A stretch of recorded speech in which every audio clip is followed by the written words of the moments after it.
Soulmates, we appreciate you so much for watching. So much so, just in case you're joining us, we're going to run back the stories from the top of the show. There's new details emerging in the case of a missing Texas woman. Kayla Keeley's friends reported her missing after not hearing from her for a few days. Kelly had just recently learned the man she'd been dating was married and was going by an alias. Her car was found burned in Frisco, and his car was found parked near her McKinney home with gloves, duct tape, and a blanket. He's been charged with kidnapping and is being held on a $1 million bond. Investigators overnight have found a woman's body and are working to ID her and find the cause of death. 2 Ohio police officers are under investigation after a witness filmed a cop viciously punch a black woman in the face while making an arrest. 2 police officers can be seen standing in front of their cruiser in a parking lot while moving to restrain Latinka Hancock. At one point, Hancock appears to wave her hands around, and Officer Todd Stanley, seen on the right, punches her in the face multiple times until Hancock falls on the back of the hood of the cruiser. The officers then hold Hancock against the car and arrest her.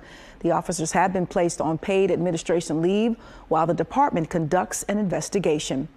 A federal jury in Virginia found in favor of 2 police officers who were sued by a U.S. Army lieutenant after he was pepper sprayed. You may remember this story. He was also struck and handcuffed during a traffic stop. Lieutenant Karan Nazario sued the 2 officers for $1 million after he was pepper sprayed, struck, and handcuffed back in 2020. The jury in federal court in Richmond found former Windsor police officer Joe Gutierrez liable for assault, but only awarded Nazario just under $3,000 in compensatory damages. Now, according to attorneys on both sides of the case, the jury also awarded Nazario about $1,000 in punitive damages. And lastly here, elementary school students in Florida were sent home with a permission slip to learn the lyrics to James Weldon Johnson's Lift Every Voice and Sing. And it didn't go over so well with some of those parents. A Marion County school spokesperson said students in grades 3 through 5 would be participating in learning the song to recite in a performance for Black History Month. But lyrics mentioning the slaughter of slaves made some parents uneasy. The school says the permission slip was meant to honor the wish of those against critical race theory by allowing them to have a say in what their kids learn. Nicolai, back to you. Thank you, Courtney. Now off to North Carolina, where they're mourning the death of its first Black legislator. The Associated Press is reporting that Annie Brown Kennedy, an attorney who was the first Black woman to serve in the North Carolina General Assembly, has died at the age of 98. According to a written biography, Kennedy, an Atlanta native, graduated from Spelman College and the Howard University Law School. Kennedy first joined the House in 1979 to fill a vacancy. Her son said that she worked for passage of paid family leave and successfully prevented the Winston-Salem State University nursing program from being shuttered by other lawmakers. Massachusetts this week swore in Andrea Campbell, its first Black woman attorney general at the Boston Convention and Exhibition Center. She was surrounded by family and supporters, as she did during her campaign. Campbell did not shy away from her life story, including her father being sent to prison for 8 years and her twin brother, Andre Campbell, dying in police custody. A second brother is in custody facing rape charges. Campbell said one of her first actions will be to form an elderly justice unit to protect older residents against unequal access to health care, deceptive business practices, and fraud. Vice President Kamala Harris continues to build conversation around Black men's issues. Earlier this week, the VP met with 13 young leaders from the NAACP to discuss top-of-mind issues for Black men, including, but not limited to, the criminal justice system, entrepreneurship, reproductive rights, and the economy. With the cost of living continuing to rise, the group of NAACP leaders attended the meeting in pursuit of creative solutions to boost the economy, including supporting young Black entrepreneurs and small businesses. The meeting highlighted the voices of young black men ages 18 to 35 from a wide range of backgrounds, offering an opportunity to voice their priorities and concerns for the year ahead. Fidelity Investments is committing $250 million to a new education initiative for minorities. The investment will support up to 50,000 underserved students and provide scholarships and mentorship programs for the next 5 years. Fidelity research found that 21% of black students graduate from college in 4 years compared to 45% of white students. The company also found that on average, black students accrue $25,000 more dollars in student debt than their white peers. To address the inequalities, Fidelity is partnering with UNCF and other nonprofits. The United States Department of Agriculture is partnering with the National Urban League on nutrition and economics. Urban League President Mark Morial and USDA Secretary Tom Vilsack have announced a memorandum of understanding to reaffirm the relationship. The first phase of the partnership will focus on identifying and developing areas in which the USDA can improve its ability to carry out missions with the National Urban League. Examples of such areas include home ownership, access to broadband, help for veterans, and youth development. All right, soulmates, here's a recent survey that you might find interesting and find that this could be you. It found that 66% of people say half the items in their house were previously owned by someone else. 75% say they are comfortable buying things secondhand. 2/3 say they also feel guilty tossing out an item that still has life left or could be given to another person. 3 out of 4 say they form an emotional connection with items in their house, regardless of whether the items have been used or not.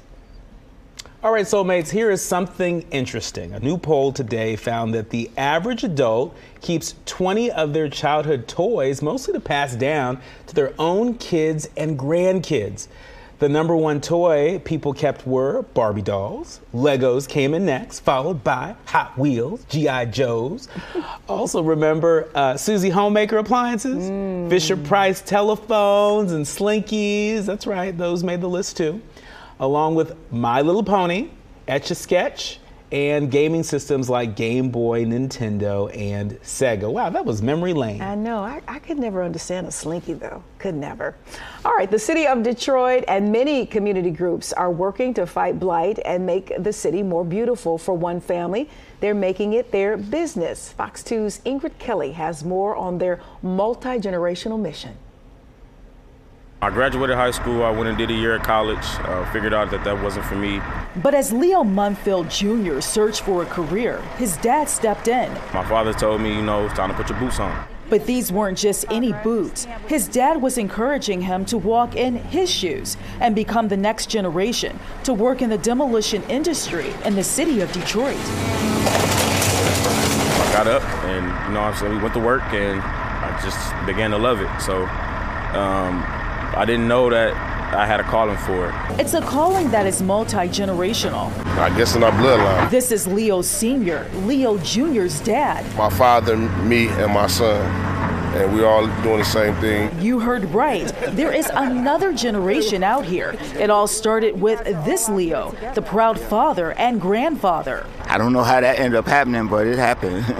Father, son, and now grandson work for a minority-owned company that is tearing down blighted homes. It's backed by Proposal N, the ballot initiative that passed in which voters overwhelmingly supported the demolition of thousands of structures and the stabilization of others. It also supports Mayor Mike Duggan's Blight to Beauty mission. I get to see us better the city, clean some of the mess up.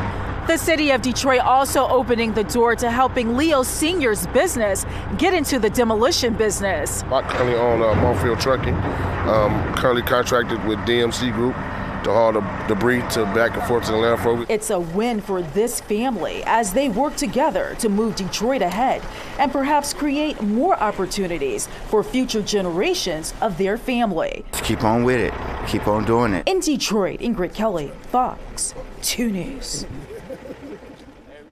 It's always great to see family businesses in so many different forms and so many different industries. We don't talk about the demolition industry as much as we should, considering how much investment is going into infrastructure, not just here in Detroit, but across the country. But, awesome to see that family-owned business, that is on the front lines there, demolishing homes and businesses and structures, really addressing the issues of blight. Again, not just here in Detroit, but across the country.